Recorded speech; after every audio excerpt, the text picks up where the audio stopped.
maximize your cup. Let's say you have two different cups. You have one, about a medium-sized cup. Let's say it's around about 16 ounces. Then you have another cup that's around 32 ounces. Both cups, they're about full. And let's say one, as you see, is smaller than the next. But the whole thing I want to really go into is, are you a small cup or you're a big cup? But it doesn't matter the size, because let's say if you was a big cup and you only had 16 ounces and you was a small cup and you had 16 ounces, one would be classified as being great and the other one will be classified as being okay. And so regardless of the size of your cup, you want to make sure you maximize your potential. And that's the key. Because so many times people are cashing in on potential, but you cannot cash in on potential because you have the potential to be great. But just because you have the potential to be great does not make you great. You have to be willing to go the extra mile to do the work that's necessary in order to be great. And so that is where the essence of greatness lies,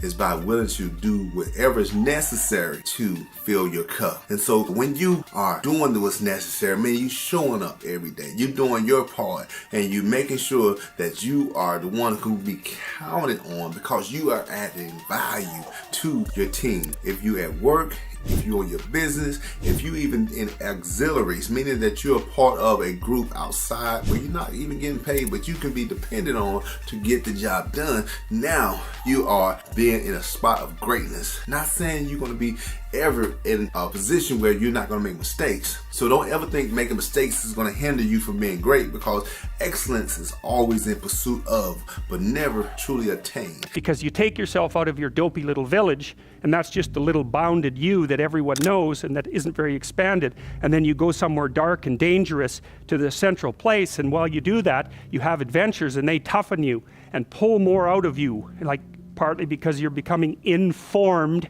which means information. It means you're becoming more organized at every level of analysis, but there's also more of you too.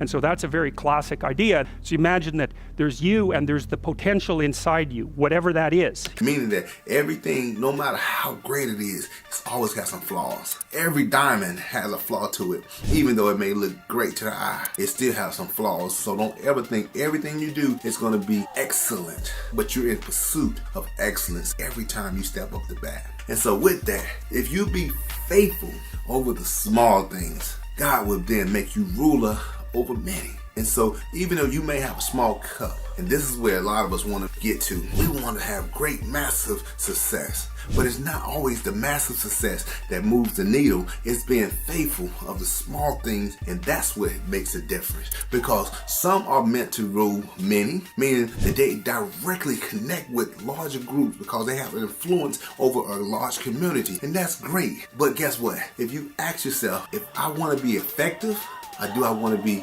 followed? Effectiveness doesn't matter how many people you touch, it's who you touch, and are you able to affect them in a way to get change taken care of. And so that's more important, to be effective than to be followed or to be seen. So you can have all the likes you like, you can have all the comments on your social media, but is that important? Or do you want to be able to impact people where you're able to see the difference in their lives, and whatever your agenda, whatever you are moving towards is being able to be fulfilled because the people that you touch and the people who are in your cup, even if you have a small cup, are able to move forward. In the cup, you have the larger cup and you have the smaller cup. And in the larger cup, someone could actually fill it up to 32 ounces, right? And so that's just saying, hey, that's how much influence they have. They can have the capacity of 10 and 32 ounces. But then you have the smaller cup, which is 16 ounces. Now, they can't get as much in their cup, but they can be just as effective with that 16 ounces. And then you can with that 32 ounces, because it's not how many people you touch, it's who you touch. That's deep. Because some people are able to touch the greater, the 9s and 10s, and this person over here may talk to the 3s and 4s, meaning not everybody's able to think on the same level. So you may have someone who, what I say is green, meaning they're very young in a certain area, and that may be like, let's just kind of use an analogy of school. When we was in school, you had more people who, everybody probably finished elementary most likely. Not as many people finished high school. Why? Because some dropped out along the way. And so if you had to weigh it out, let's say the elementary was the 32 ounce, but the high school was the 16 ounce. And so if you compare those two, you would say, hey, more people are going to be successful at doing these elementary years than they are the high school years. Why? Because there's more people. Is that so? I would go the extra mile to say these people who went through and finished high school are more knowledgeable because they have more substance to them, more understanding. So you have to weigh things not on the size, but on the quality of a thing. And so don't be such in a rush to having too many people and sometimes overweigh you and kind of cause you to sink. So make sure you're getting the right people on your team. Make sure you stand there long enough to get the quality that you need, because I would rather have 2 or 3 great than to have 10, 30, or even 100 not so great. Potential is an interesting idea because it represents something that isn't yet real, yet we act like it's real, because people will say to you, you should live up to your potential. And that potential is partly what you could be if you interacted with the world in a manner that would gain you the most information, right? Because you build yourself out of the information in the Piagetian sense. So good, it can always be the enemy of great if you settle for good. So let's find the quality that we need to add to our cup. And so I'll also say, don't be big when little got you. Some people's like, ooh, that sounds like you're talking about the little and like you're talking negative towards it. But no, if little got you, mean your capacity is small, then be focused on being small. Stop trying to be large when you're not meant that way, because now you can be distracted and miss your destination because you're trying to be too big. If you can focus on working with 3 people, that's your capacity, then be focused on 3 and do great with those 3. Meaning that you can spend time, you can give them attention, you can walk beside them, you can give them the help that they need, because you were built for 3. And stop trying to be 20 or more. So just stay in your lane. And so with that, now that you are understanding your cup may be small, but it can be powerful. It can be just as powerful as a big cup. So don't disqualify yourself because your cup is smaller, but be willing to get the right people and the right things in your cup so it can impact what it needs to be, because you want to make sure you are effective as can possibly be. Now that you have found out what needs to be in your cup, your next move would need to be is, how do I need to go about leading? First, the greatest leader is the person who can lead themselves first. If you can't lead yourself, how can you lead others? So you should be the example of what you want to see from the others by being that first. Meaning that you should be on time. You should be respectful of others' time. You should also make sure that you're serving them. They shouldn't just be there just to serve you. And so as you lead them in that excellence, guess what? They're going to replicate that same excellence to others, because you set the standard of what great looks like. And when you do that, now you can be able to hear the hearts of your people, finding out what it is that they bring to the table, because the greatest idea doesn't always come from the person who speaks the vision. When you get people, your great people around you, they can help shape the vision once it's been shared. That's where the essence, that's where the beauty, that's where the greatness comes, because not only you are the thinker, but you can take that idea and dig deep, you go further. So some of us are an inch wide and a mile deep. Then you have other people who is a mile wide and an inch deep. It is not saying one is right and the other one's wrong, but you have to understand who you are. Joel Osteen, my God, I listen to his stuff all the time. But he's a mile wide. I mean, he has massive people who follow him, but his substance is only an inch deep. Meaning he doesn't go deep into the scriptures, breaking down the homiletics, the Hebrew, the Greek. He doesn't dig deep. He stay right there at the surface. But he's effective because somebody has to catch the fish. He's a catcher of fish. Meaning he doesn't clean them. He doesn't fry them. He doesn't do all the rest to it. But he catches the fish. And now you got other people who can do the other aspects of it. And I'm pretty sure his ministry have other people who does the other work. But you have to know what you're great at. Don't be deep.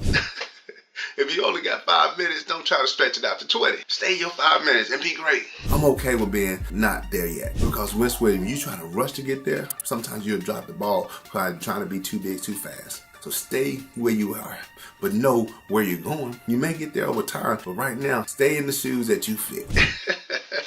And that's key to your growth of being successful and effective at what you do. And so when we understand where we are and who we have on our team, now we can lead them in the way that they need to be led. And so now that you understand, it's not trying to be big when little got you. And it's okay to be little. Be grateful, be thankful that you can recognize your strengths as well as your weakness. And you can operate in the strength that you have. And that may be a smaller cup. And if it's a smaller cup, all you want to do is get the right people in the cup. And if you get the right people in the cup, now y'all can feel great. But yes, even though you may be busy, are you really moving the needle in your life? Do you feel like at the end of the day, you still feel unfulfilled, feel like it's something that's missing? I want to share with you what someone shared with me. A few years back, my pastor shared it like this. Some of y'all may think I'm busy. I got a lot of good stuff going on. I got my hands in a lot of different areas, but I'm never busy. I'm always fruitful. That's one of them drop the mic moments right there. I took note because I'm like, yo, that's a game changer. Because if you're not being fruitful, then what are you doing?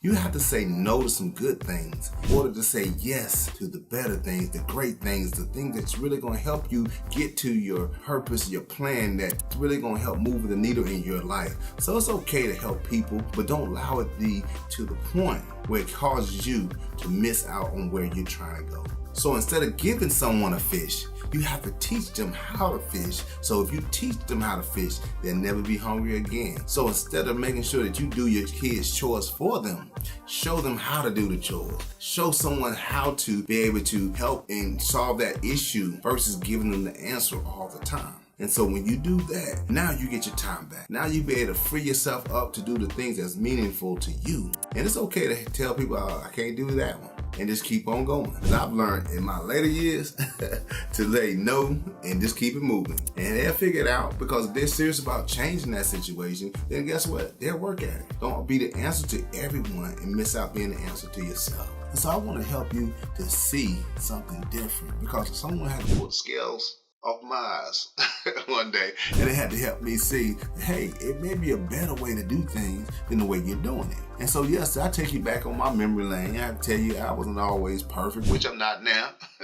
But during my 30s, I was involved in a lot of stuff. I was coaching football. I was in my sons in school. I had 3 boys raising, so I was very active there. I was working 2-3 jobs sometimes. I found myself in church. I was doing all kind of areas of ministry, serving here and there. Also, I was involved in the community. I had a men's ministry called Brothers. We were serving, doing a lot of great works there, mentoring, and on different boards and just on everything. I was everywhere.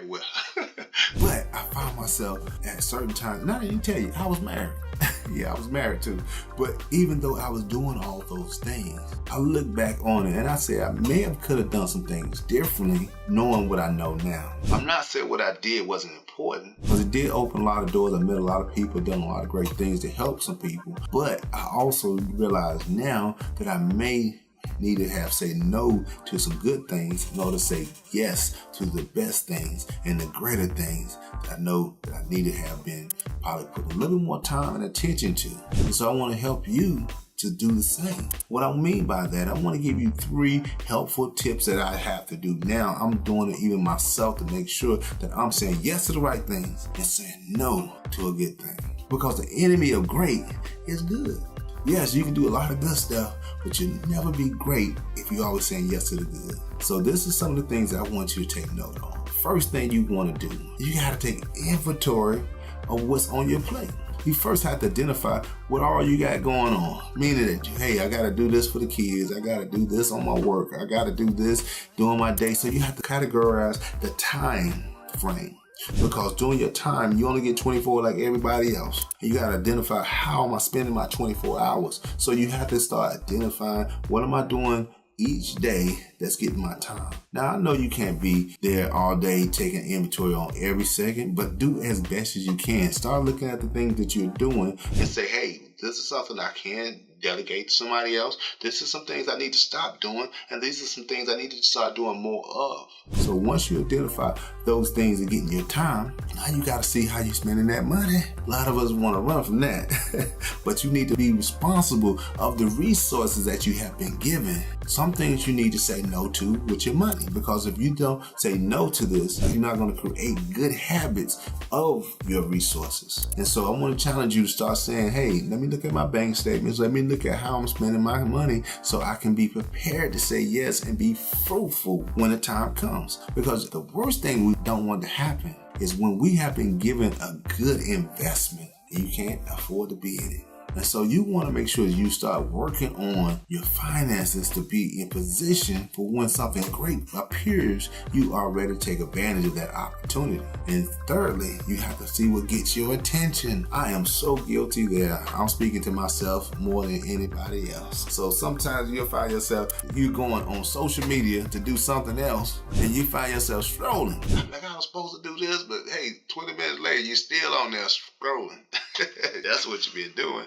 But you have to be disciplined on not doing that. So you may give yourself a slot of time. Say, hey, I'm gonna give myself 10 minutes to go ahead and watch social media or do whatever I'm gonna do, whatever that is. And after that, I'm gonna cut it off.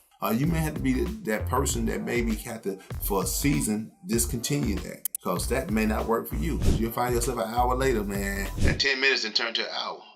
And so you have to be disciplined enough to identify what gets your attention and those things that you need to say no to. Let me go ahead and work on that. The second thing I want to share with you is we have to have a value system. Sometimes we're lying to ourselves. Sometimes we say our priorities are God, ourselves, our spouse, then the children, and then everything else. But you got to then go take inventory.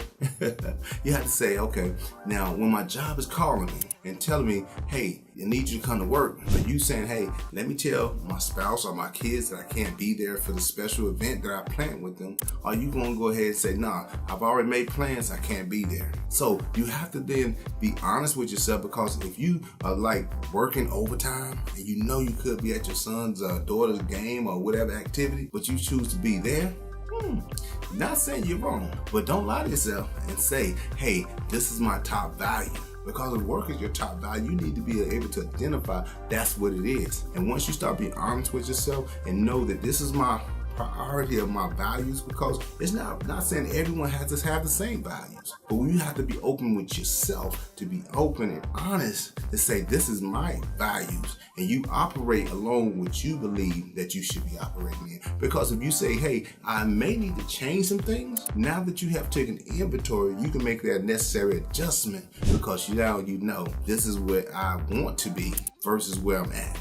Now that you have your values in place, the third piece you want to go ahead and start putting in place is who versus how. A lot of times we get caught up on trying to ask how to do a thing. But instead of asking how to do a thing, you may just have to find out who you need in order to get that thing done. Because it may not be the best use of your time by doing that thing. You may need a team and partner with somebody else who can get the job done a lot better and a lot easier than you. Instead of trying to figure out how to clean this house, you may need to bring in a housekeeper to be able to clean the house for you. Now you're not stressed out, because that is not the best use of your time. Instead of cutting the grass, hey, call somebody else to come in and do that, because that may not be your best skill or best use of time. So find that who versus trying to figure out how to do a thing. Now that you have those three things in place, guess what? Go out here and win on purpose, because if you start putting those things to work, you'll start seeing a change in how things are working for you. You'll be less busy and more fruitful. If you like what you just saw right here, check out this next episode and be great.